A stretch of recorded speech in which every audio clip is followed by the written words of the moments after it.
ไปทางบ้านม่วงสุมลงทางเมืองหนองบกเลี้ยวซ้ายเข้าไปทางตัวเมืองท่าแคมีบาสอนอยู่แคมป์ของหน้าวันนาบูเขตนี้เป็นเขตบ้านโพธิ์สบายดีมาเที่ยวกับสอนอ่อนทัวร์พาเที่ยวตลาดเบิ่งธรรมศาสตร์ภูผาป่าสบายดีพี่น้องวัดสุขุมคนตอนนี้บาสอนอยู่ที่เดินวัดพระธาตุศรีโคตบองเดินผ่านเมืองเก่าทีนี้สิพาพี่น้องเขาเลาะเที่ยวส้มเบิ่งบรรยากาศยามค่ำคืนตัวเมืองท่าแขกเดินพระธาตุศรีโคตบองพระธาตุศรีโคตบองพี่น้อง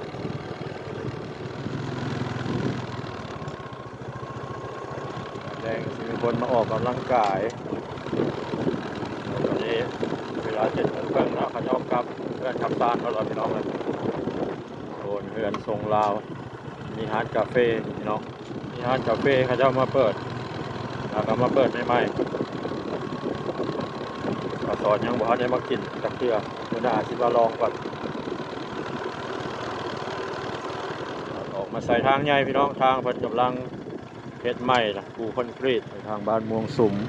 ลงทางเมืองหนองบกเลี้ยวซ้ายเข้าไปทางตัวเมืองท่าแขกเนาะเปิดไฟมีไฟเยื้องทางแล้วพี่น้องงามขนาดเลยเฮ็ดสำเร็จไปแล้วเกือบ 80% พี่น้องปูคอนกรีตแล้วเนาะแต่ว่ายังตกแต่งหรือว่าปลูกดอกไม้พันธุ์ปลูกกลางทาง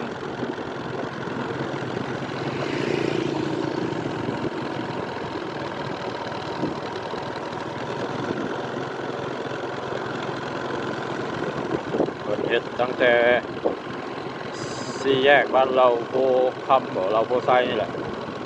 มาฮอด3 แยกบ้านม่วงสุม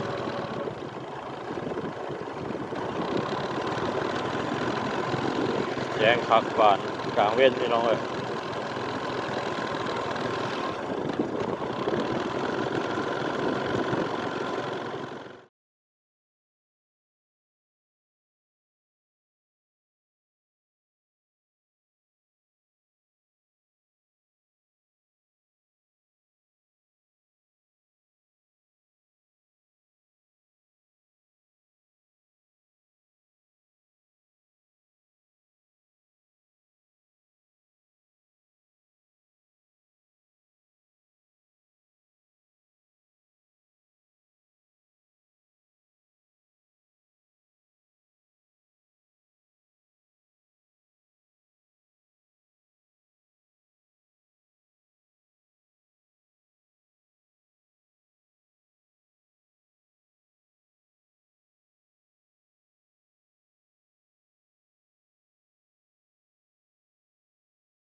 อยู่เมืองเรายังมีสิ่งสวยงาม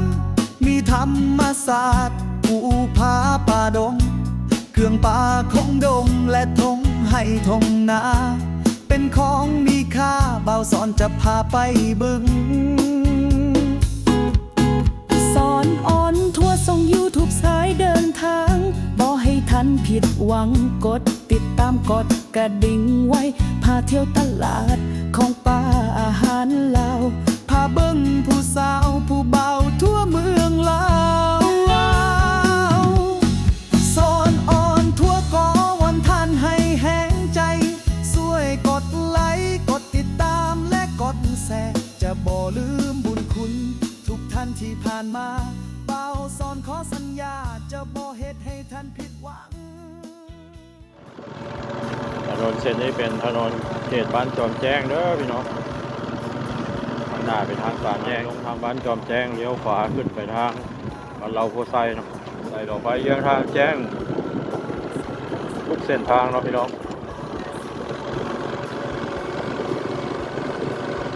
เส้นทางบ้านเราโพไซขึ้นไปทางเดินกีฬาหรือว่าไปทางห้องหมอแฝง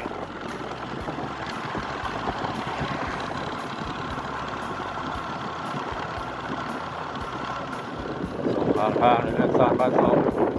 เต็มมาแล้วพี่น้อง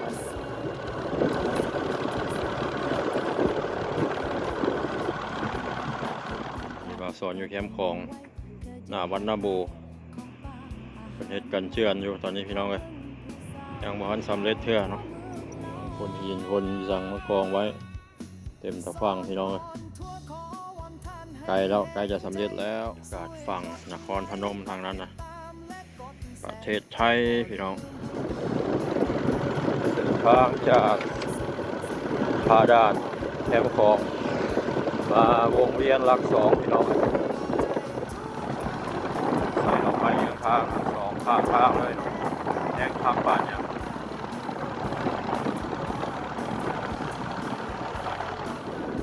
เส้นทางสายหลักเส้น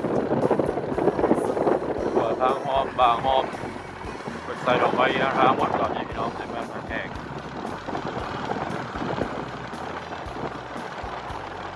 คือวงเวียนหลักสองไฟแล้วก็มีน้ำพุประดับด้วยทุ่งซากทุ่งพัดเดินทางจากวงเวียนหลักสองไปหาหลักสี่หรือว่าบ้านโพนสะอาดพี่น้องขยายเส้นทางคือเป็นทาง3 เลนข้างละ3 เลนรวมจะเป็น6 เลนมีคันคูกลางทาง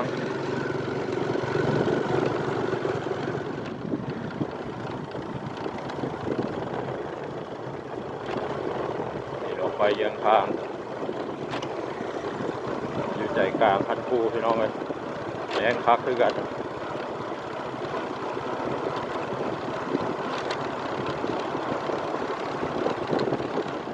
พันสำเร็จ100%เท่าเราคนยังกัน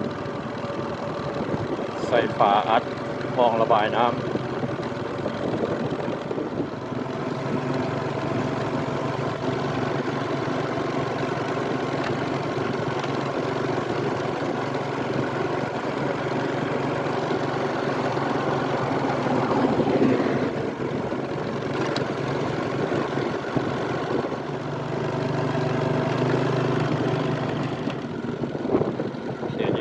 บ้านโพนสะอาดแล้วพี่น้องข้างหน้าเป็นทาง4 แยกเลี้ยวซ้ายขึ้นทางนครหลวงเวียงจันทร์เลี้ยวขวาลงทางสวรรณเขตทางจังหวัดภาคใต้ไปซื้อก็ไปทางเมืองมหาไซยมราชนากายหาดสมเด็จเป็นออกของแพงขมวดมีไฟแดงพี่น้องเลยเป็นเส้นทางเลขที่13ใต้ทางเลขที่13ใต้ก็มีดอกไฟเยื้องทางเนาะ2 ฝากทางเลยดอกไฟโซลาร์เซลล์พี่น้องข้างหน้าเป็นสถานีรถเมล์หรือว่าคิวรถเมล์ขึ้นทางเวียงจันทร์ลงทางภาคใต้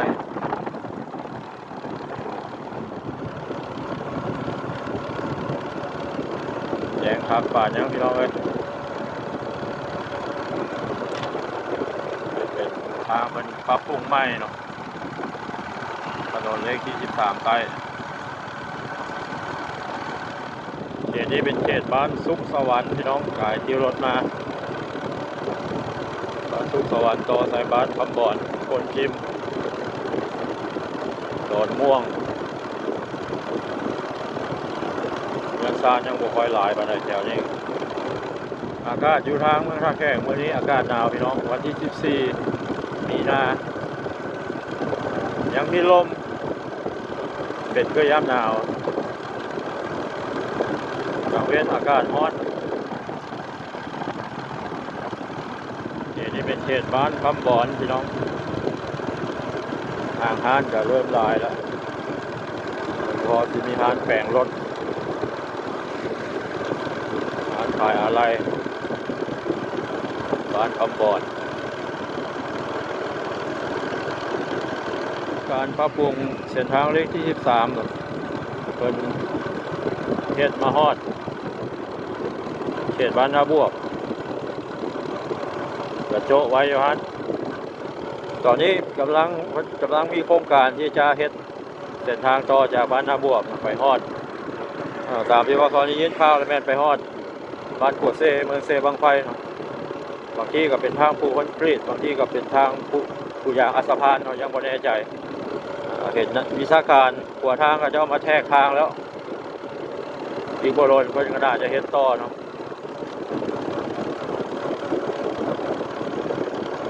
หน้าเป็นสามแยกบ้านคำบอนเลี้ยวขวาแม่นเข้าไปตัวเมืองท่าแขกเลี้ยวซ้ายแม่นลงไปทางสวรรณเขตทางจำปาสักทางภาคใต้เนาะทางสามแยกพี่น้องฮอดวันนี้ต้องได้สลอรถหยุดรถก่อนเนาะอย่ามีรถสวน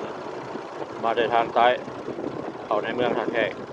บ้านคำบอนต่อใส่บ้านพลทิมโซนทางใหญ่พี่น้องแจ้งสว่างสวัยข้างขนาด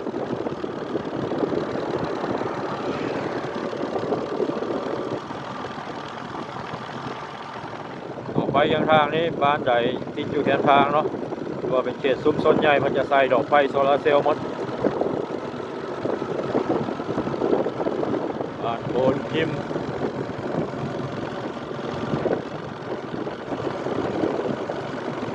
บ้านใหญ่บ้านหนึ่งอยู่ซานเมืองท่าแขกข้างหน้านี่มีปั๊มน้ำมันปตท.แล้วก็มี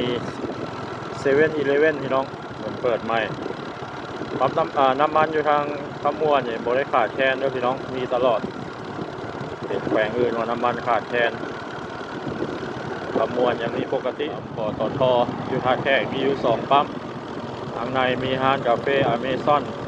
ร้านสะดวกซื้อหรือว่าร้านสรรพสินค้า7-Eleven แบรนด์ดังจากอเมริกาส่วนนี้เป็นเขตบ้านดอนม่วงต่อสายบ้านนาบวก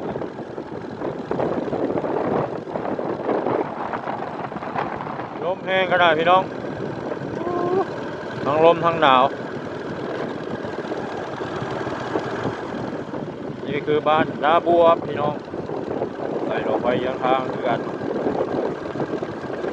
เขตซานเมืองใกล้ๆครับเทศบาล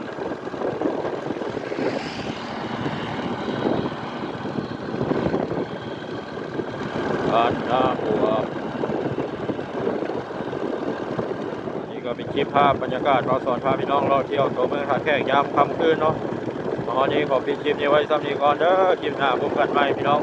สบายดี